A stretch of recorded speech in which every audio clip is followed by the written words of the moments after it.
This is a quote from an interview that Jonny Walker did recently. The week before a race, I'll be on a new type of diet. I used to cut carbs close to an event, whereas he's not having me do that, referring to his new cycling coach that he's working with. In fact, on the morning of a race, it will be pasta for breakfast, which is an interesting choice for breakfast. For those of you that are new to the channel, my name is Andrew Hammer. I've worked with hundreds of riders and racers from around the world to get them race fit and race ready.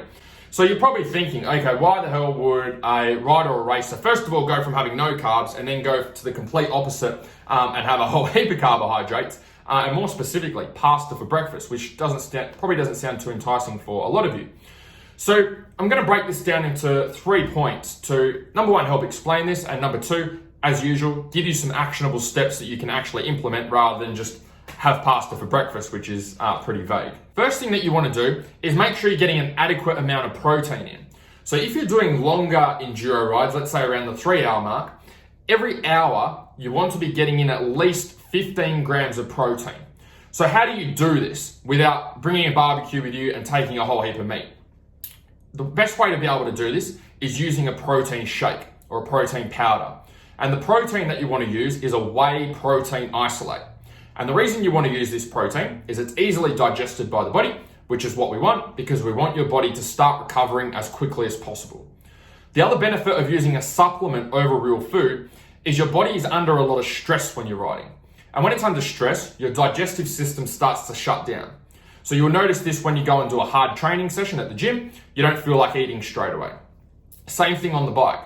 So what we need to do is give your body nutrients in a way that it's going to be easily digestible so that it can help your body to start recovering. So if we put a steak in to try and get a lot of protein in, then we're going to have a hard time digesting it and breaking it down, and it's not going to be too helpful.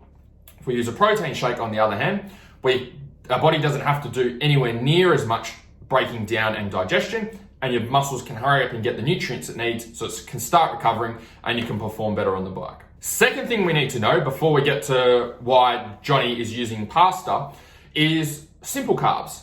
So simple carbs are already broken down into sugar. So these are things like fruit, but could also be things like a carbohydrate drink, a carb gel, or a carb bar. So roughly half an hour or 45 minutes before your ride, you want to make sure that you're topping up on simple carbs. So simple carbs are easy for our body to break down. They give us a quick burst of energy in a very short period of time. So roughly half an hour, 45 minutes before your ride, you want to be getting in a serving of carbs. But also for every hour of riding, you want to make sure you're getting anywhere from 30 to 45 grams of simple carbs. Best way to do this, again, for the same reasons, is using a carbohydrate drink.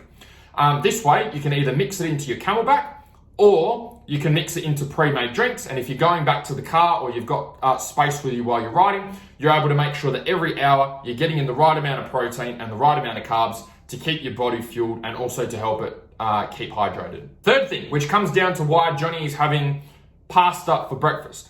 Roughly 3 to 4 hours before you go and ride and race, you want to increase your complex carbs. So complex carbs are carbohydrates that are high in starch. And so generally they're heavier carbs. They take 3 to 4 hours to break down, and they're a little bit heavier, as I already said. So what does this mean? What types of foods are these? So these are things like you could use pastas, you could use even breads, you can use potatoes, sweet potatoes, rice, quinoa, pumpkin.